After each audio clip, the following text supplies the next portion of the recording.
Hi, my name is Benji Claus and welcome to Dice vs Cards. So it's that time of year again, ladies and gentlemen, and it's time for our Christmas gift guide 2019 edition. So we're going to be giving you 10 gift ideas in no particular order in 4 different categories. Lightweight games, which we've already talked about, medium weight and heavyweight games, as well as stocking filler games. And we're going to be releasing one video each week throughout the month of November. So today's category is medium weight games. So these might be some good gift ideas for those that have been in the hobby for quite a while but are not interested in playing any of those really deep, really thinky, generally long heavyweight games. So let's get to the list.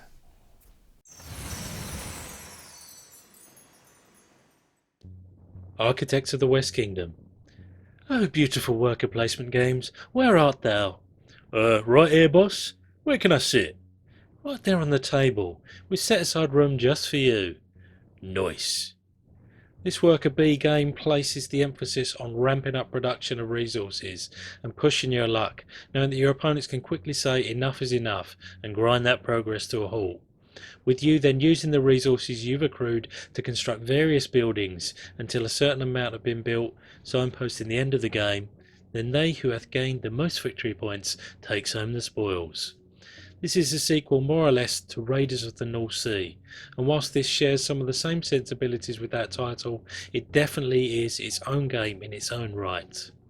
I also cannot fathom how you won't be charmed by the beautiful art style and overall production quality on offer here, making this an oh so easy recommend.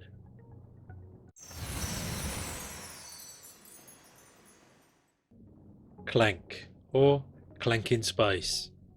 In my entirely unbiased opinion, one of my favourite games just had to make this list. The ingredients are 2 parts deck builder, 1 part area movement and a splash of push your luck, all resulting in a delectable treat of a game. The way you apply the actions on your cards onto the game board is extremely gratifying and interactive, and there's some real strategy on offer in terms of how far you can push your luck, else you'll be stuck forever in no man's land. You really can pick either game here, as although Clank in Space is the newer game, there aren't enough mechanical differences for it to matter. It boils down to what you like, fantasy or science fiction, the dark depths of a dungeon with a dragon on the prowl, or the claustrophobic confines of a spaceship where an evil lord holds court. Either way, picking this up as a gift is sure to leave the recipient one happy camper.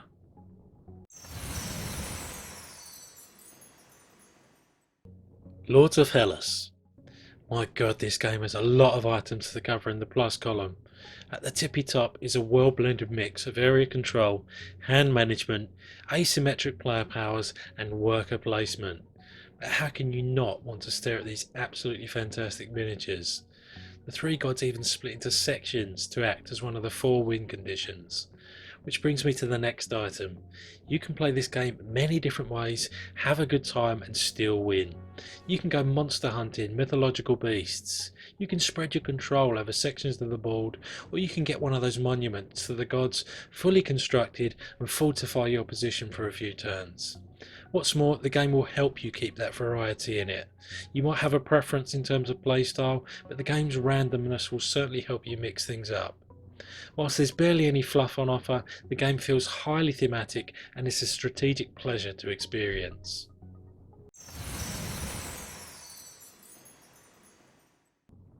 Marvel Champions, the card game. What do you get when you combine one of the strongest IPs in the whole wide world with a company that has an exemplary track record of creating card games? Well, this comic caper is the answer, my friends, and my boy does it deliver on the hype. Taking bits and pieces from all of the living card games that preceded it and melding it into a cooperative heroes vs villains scenario based fun fest, where making the most of your alter ego and hero powers alongside the cards in your hand will mean the difference between success and failure. I have to give a shout out as well to the design choices made here that should offer a rock solid platform for future products that are released. Which brings me to a note of caution. There are smaller expansion packs that will expand upon this game on the regular, so whoever unwraps this gift may well have to delve deep into their pockets over time. Still, this stands on its own 2 feet as a super gift. Yep, I went there.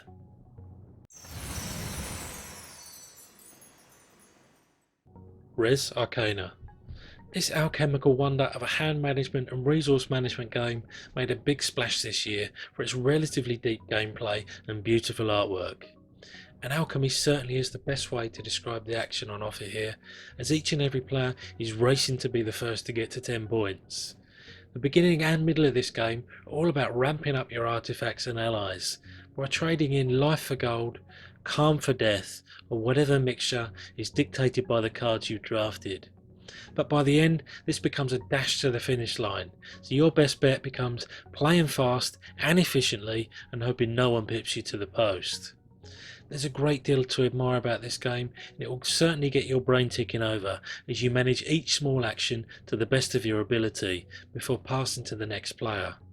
Then round and round you go until a winner is determined.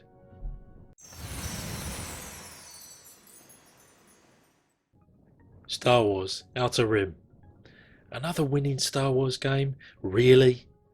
This space exploration, card drafting, dice rolling and pick up and deliver game that brings a modular board to the table is in many ways a storytelling light, mission based game where you'll be trading, bounty hunting and all round moidering your way to victory. There's a lot of little things that add up to making this one more excellent game based on this space opera, and it's difficult to identify what makes it so enjoyable. But being a highly thematic game where each mission has its own sense of story and allows you to interact with all sorts of characters you know and love, or loathe of course, to having each game have its own distinct feel thanks to its modular board and variety in available playstyles, just add up to a game that I suspect will find its way under many a tree this Christmas. December the 25th be with you. Care? What, I thought you just said the month and the day and you automatically had a Star Wars pun. No?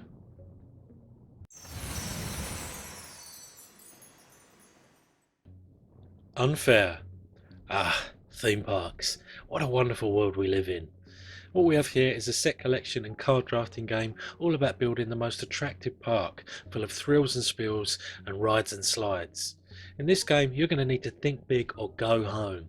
And if you think for 1 second that theme park owners aren't above a bit of backstabbery, well then the take that elements of this game will show you otherwise. Whilst you spend most of your time upgrading your park, you'll also have many opportunities to take down your opponent's parks a peg or two. This is a very well designed and thematic gameplay experience. Just remember, this is putting you in the owner's shoes, not the patrons, so bear that in mind when considering what angle this game is coming from.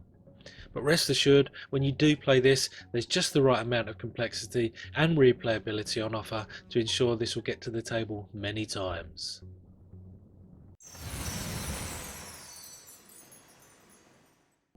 Warhammer Underworlds. This iterative game, unlike most Games Workshop products, is a board game first and a miniatures game second. GW, in crafting this game, have in so many ways distilled their grand-scale tabletop war games into a hex-based board game, where you'll be fighting with just a handful of models going up against other ragtag bands of mighty warriors and wizards, battling over differing objectives in each playthrough. The pictures here show a painted version of the second season of Warhammer Underworlds, Nightfall, but GW have just released the third season starter product, Beastgrave, so I would suggest you pick either of those based on which models you like the look of. Back to the game, and I was just so pleasantly surprised about how well rounded it is. I love Hexes in the first place, so I was absolutely giddy when this turned out to be a really entertaining game, offering an excellent blend of variable player powers and tight combat rules with an almost perfectly paced and lengthed game.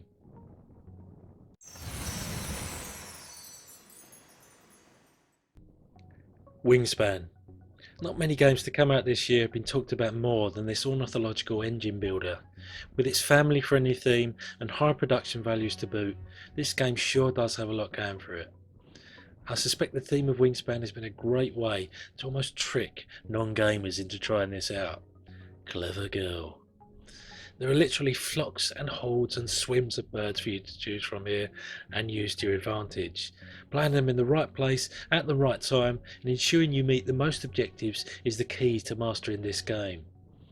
Whether you're playing birds, getting food from the bird feeder, laying eggs or drawing cards, you'll need to make the most of each and every one of your ever decreasing pool of action points. It's easy to see why this game is so popular. It's highly accessible and will appeal to a broad audience ready to lap up all the richness this game has to offer.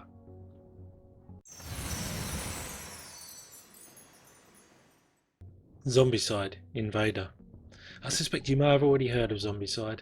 This cooperative survivors versus hordes of bleeding, or not bleeding, zombie games has been a gateway crowdfunded hit since 2012.